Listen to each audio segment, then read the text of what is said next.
Election watchdogs play a crucial role to ensure safe and credible conduct of polls. Here in the country, the Legal Network for Truthful Elections, or LENTE, is one of them. And to tell us more about their preparations for the upcoming midterm elections, we have in the studio Attorney Ona Caritos, Executive Director of LENTE. Good morning, Attorney, and welcome to New Day. Good morning, good morning, good morning to our televiewers.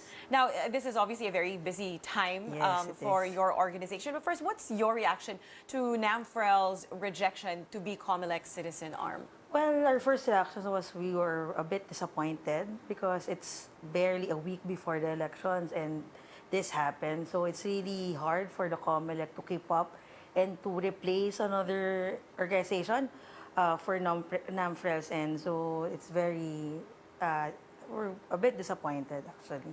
Okay, what kind of impact will NAMFREL's pulling out actually have on the impact, on the credibility of these elections? Well, there are a lot of watchdogs in the country. So as to impact, as to the credibility of the election, we don't see a lot of impact because a lot of groups, not only NAMFREL, are doing monitoring work in our election, so that's not a problem.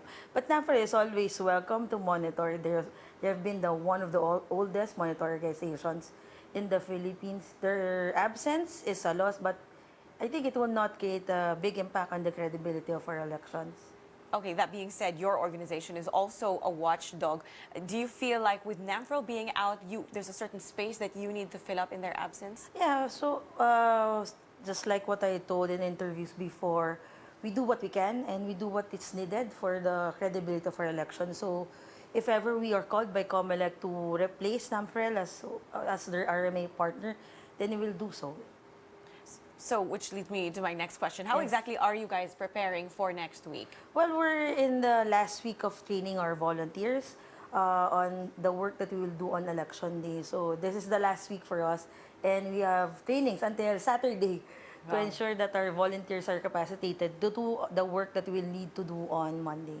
Speaking of the work you need to do, how are you focusing on the election hotspots? Are there special preparations for those areas? Well, there are special preparations because we are closely coordinating with the police and the army in those areas because we see that security really is a big problem in those areas.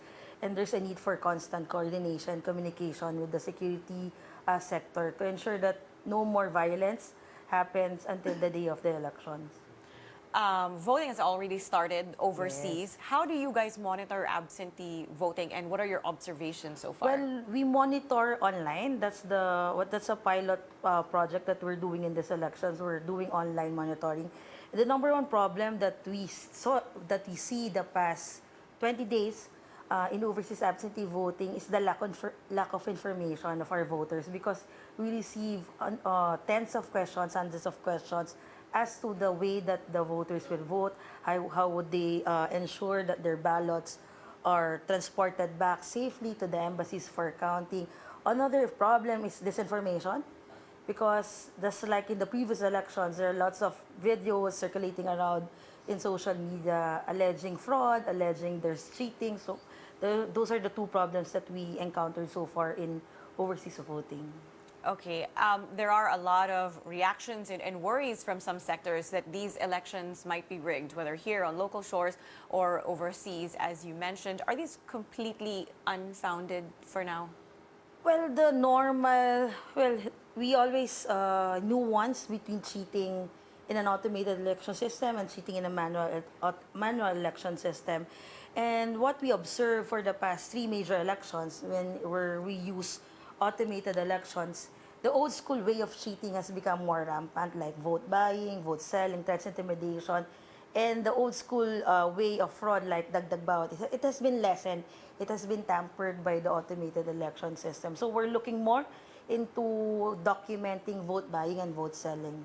Right. And how exactly, are you able to do that? We were talking off air that it's Yes. really difficult to prove vote buying. You can say, okay, I'm handing this person money, but I'm not buying their vote. I'm paying them back. I'm giving them an allowance.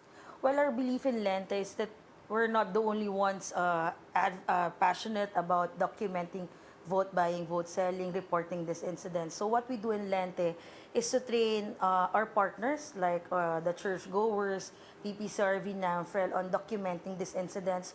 What are the evidences that can be used if ever a complainant wants to prosecute vote buying, vote selling. So that's our That's our focus in preventing vote buying, vote selling. Yeah, a lot of education. What is the status of your volunteers? Do you have enough? Do you need more? Well, we need more because for these elections, we're also focusing on the accessibility of our elections for persons with disability, for older persons, for indigenous people, for detainees. So we need more volunteers to monitor those specific aspects of our voting. Okay, regarding all the different aspects of voting, how can voters report any suspicious practices in their areas?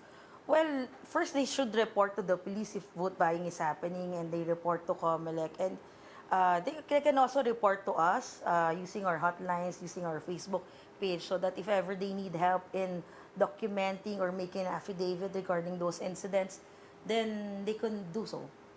All right. Thank you very much for spending time with us Problem. here on New Day. Very informative. Thank you, Lente Executive Director, Attorney Ona Caritos.